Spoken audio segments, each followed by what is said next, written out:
The British Columbia Institute of Technology acknowledges that our campuses are located on the unceded traditional territories of the Coast Salish nations of Musqueam, Squamish, and Tsleil-Waututh.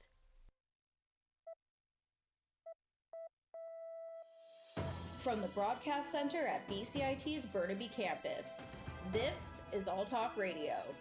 You're listening to 1680 The Crow. Good afternoon, I'm Jerison Rashon, and here's your Crow News to 2 p.m. Richmond City Council voted to continue studying the possibility of a drug consumption site in the city. All but 2 councillors agreed that there could be one at Richmond General Hospital. Councillor Kashid, who initially introduced the idea of a site, says he understands the vocal opposition from some residents, which was expressed in 2 days of hearings. This is a very passionate subject matter.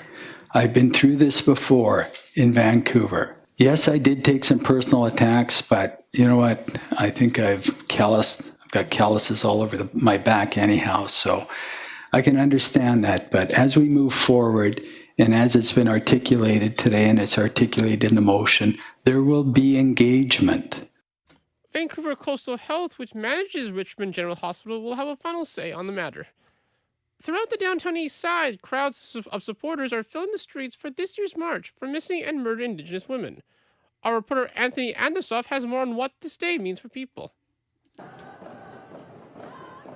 Happening every Valentine's Day, the Women's Memorial March is meant to honor missing and murdered Indigenous women. According to the Assembly of First Nations, Indigenous women are 4 times more likely than other groups to be victims of violence. Heather Joy with the Native Cultural Center wants more accountability and awareness. And more honesty to the whole public about what's still going on. A lot of people think it's what was going on, but it's actually what is going on. Wanda Morin is here representing her niece who went missing 5 years ago. She wants today to be about dignity. Young women, they're professionals, or they go to school, they work. They're just gone. They're just gone. Like, those are people's children, right? Mm-hmm. Mums, aunties.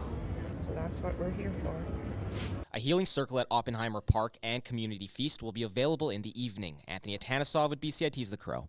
And Anthony joins us now in studio straight from the march. So Anthony, you were able to see the start of the march. Tell us a bit about how it went. Well, after talking to quite a lot of people, their supporters, they were happy that there was a lot of people. There was honestly a crowd of people, and, for a huge cause. They wanted awareness, but ultimately they're really hoping that this time we get some actual concrete change. As a few people were telling me, it's not just honoring, women that have gone missing. It's these Indigenous women that are still missing. So it's about actually coming up with a concrete solution and some accountability, because, I talked to supporters there, family members that have impacted, and, they still don't know where their family members are. So. And were you able to talk to supporters at the event? Yeah, Jerison, and, going off by that, there was a lot of family members. It was insightful as much as it was difficult to talk to people, but, it's important for people to be there to sort of witness that, as much as I'm there writing for this, it's there to learn about what's going on. I think it was out of a Native statistic that Indigenous women are 4 times more likely to be victims of violence, and this is the 33rd annual Women's Memorial March, and we got a lot of people, and hopefully we can actually get some change moving forward. Hopefully it happens, and thank you very much, Anthony. And we have breaking news in Kansas City, where at least 10 people have been shot after celebrating the Kansas City Chiefs' win at last weekend's Super Bowl. According to Kansas City police, 2 people are in custody. ABC News' Alex Stone describes the atmosphere during the shooting. The Chiefs' victory rally was just wrapping up when at Union Station in downtown Kansas City, this volley of gunshots could be heard. We heard gunshots, but we thought they were fireworks. Rescuers could be seen giving medical aid to victims. People were told to leave the area immediately, and police confirmed victims were hit. Alex Stone, ABC News. And the Kansas City Fire Department has confirmed that 1 person has died in the shooting. We'll have more updates as more information becomes available.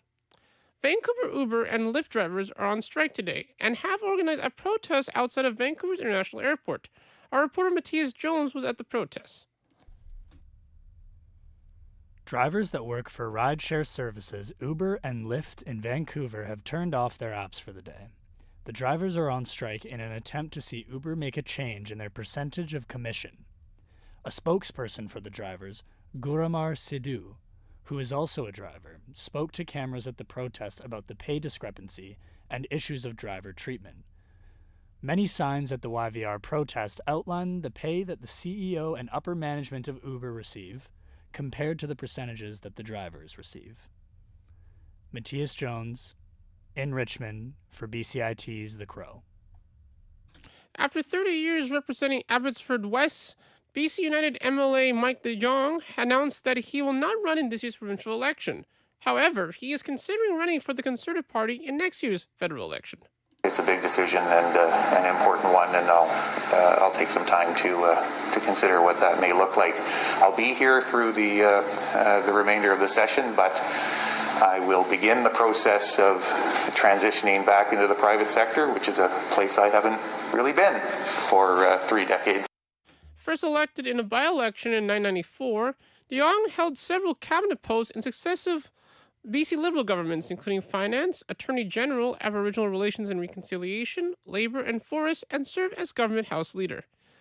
The Tall Timber Student Housing Project will be a big addition to the BCIT Burnaby Campus when its construction finishes in 2025. Our reporter Jake McGrail delved into what type of feeling of community there is on campus. Edward to Brentwood Station. BCIT is a very commuter-heavy school. The 470-room housing complex under construction is the first addition to student housing on the Burnaby campus in 40 years. Only a little over 300 students currently live on campus. One of those 300 is first-year insurance and risk management student Quinn Rickman, who says she hasn't felt a strong feeling of community amongst those who are in residence. I feel like if there's more events where you could just casually go and meet people here or like on campus, I feel like that'd be better. Rickman says she's had a good time living on campus overall, but that the lack of social opportunities like sports games or other events is a bit of a loss. Jake McGrail, BCIT's The Crow. Canadians spent the last amount on Valentine's Day in 2023 compared to the last 5 years, and for small businesses, this can be a challenge in pushing the value of their products. Aliyah Andres reports one of the stories from a florist in the Fraser Valley. This is the sound of a florist preparing for one of the busiest days of the year, Valentine's Day. Turning the flowers from like buckets of flowers into bouquets is like a 6 or 7 step process because we care so much about the longevity of the bloom. According to a national survey, Canadians spent approximately $62 last year on Valentine's Day, which is 65% less from 2019.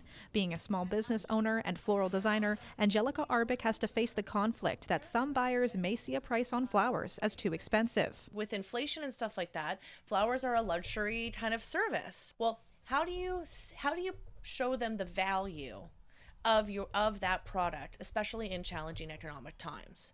Despite inflationary factors, Arbic continues to feel optimistic about the future, stocked with bouquets and smiles from grateful patrons. Aliyah Andres, BCIT's The Crow. It's currently 5 degrees and sunny outside. That is the news at 2 p.m. But after the break, we will have your sports news.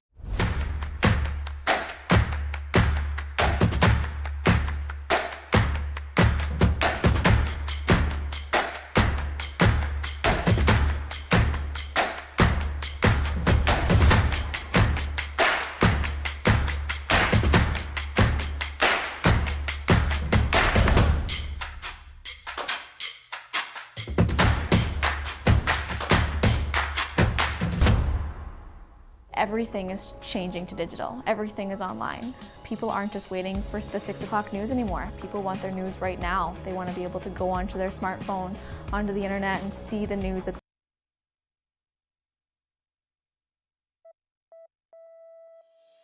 From the broadcast center at BCIT's Burnaby Campus, this is All Talk Radio. Welcome back. I'm Jerison Rashon, and here's your sports news. The Vancouver Whitecaps continue their run in this year's CONCACAF Champions Cup as they battled Tigres Unido in Mexico. Last week, the Caps had a draw with the Tigres 1-1 in Langford, BC. In order to go to the round of 16, they just have to score a goal in today's match to make that happen.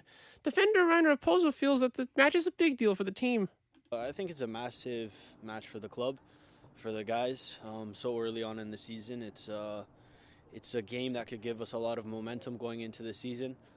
Getting a result, getting a win down there that could provide good energy for us to kick off the MLS season. So I think the guys understand that and the responsibility that comes with it. So I think the guys are excited.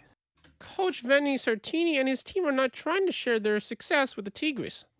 Yes, I'm very proud because against the team, I think, exceeded even my expectation in terms of condition in that game that we played in Victoria. At the same time, I don't want to be too much proud because I don't want to pass the information that, we don't deserve to be in this competition. We don't deserve to be toe-to-toe with this big team because, we are a good team. And so we need to say good job to us because we are not yet in the best condition possible. The match begins at 5 p.m. Meanwhile in Toronto, the Raptors battle the Indiana Pacers, where they will meet up again with former player Pascal Siakam, who was recently traded to the team. This will also be their last game before NBA All-Star Week, where forward Scotty Barnes will represent the team there. Barnes is hyped to play against Siakam tonight. You just got a game plan for it, prepare for it. They're more compact in the paint. Last night, it was more, you got Sohan, but then there's Wemby in the back. So, it's just him being able to rotate over every single time and, just got to be aware of his shot blocking. So he had 10 blocks. The length that he shows, his presence on the floor, it was there. The game begins at 4:30 p.m. After the NHL's Department of Player Safety gave a 5-game suspension to Toronto Maple Leafs defenseman Morgan Riley, he's filing an appeal to NHL Commissioner Gary Bettman. Riley got the suspension after cross-checking Ottawa Senators forward Ridley Greig last Saturday night. In his case, there is only one step in the appeal process.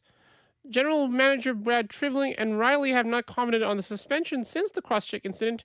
A date for Riley's appeal has not been set yet. And finally, Prince Harry and his wife Meghan are in Whistler to attend a training camp 1 year ahead of the 2025 Invictus Games. Canadian Armed Forces veteran Mike Burgos says participating in the game in 2022 allowed him to join a community of people with similar experiences and be connected to a support network. Most veterans that suffer with physical and mental wellness are not connected to support networks.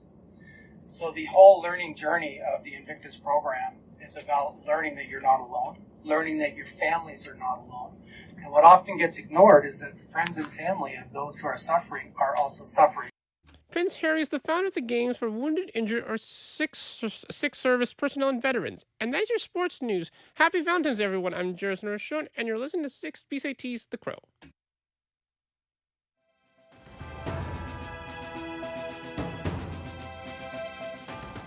Stay tuned for more on BCIT's 1680 The Crow.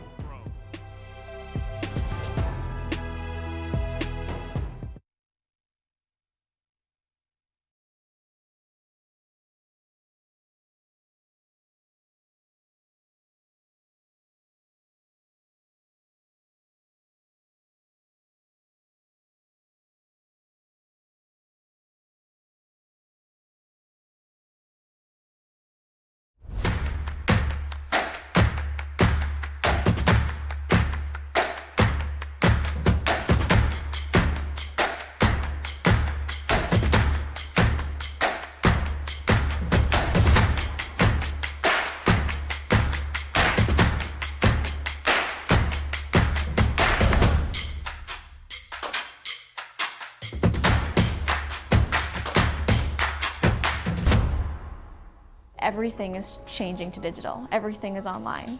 People aren't just waiting for the 6 o'clock news anymore. People want their news right now. They want to be able to go onto their smartphone, onto the internet, and see the news that they want to see. Vancouver is growing at, a really rapid rate, the Lower Mainland even, and with the tools that we're given here, we're able to cover all of that. Welcome to BCIT Magazine. I'm Radhika Sikakane. In the program, they really leave it up to you. I mean, the help is there when you need it, figuring out how to use the programs like Premiere, Audition, and figuring out how to use the cameras. But it's up to you to sort of experiment and figure out what you can do when you go out in the field. They brought candles and flowers to remember the student who lost her life yesterday. Theresa May says the international community condemns Moscow. They really make sure that you know the basics and you are able to put out a quality product. I'm Brady Tretanero. And I'm Radhika Siggi-Kane. Thank you for tuning in to BCIT Magazine.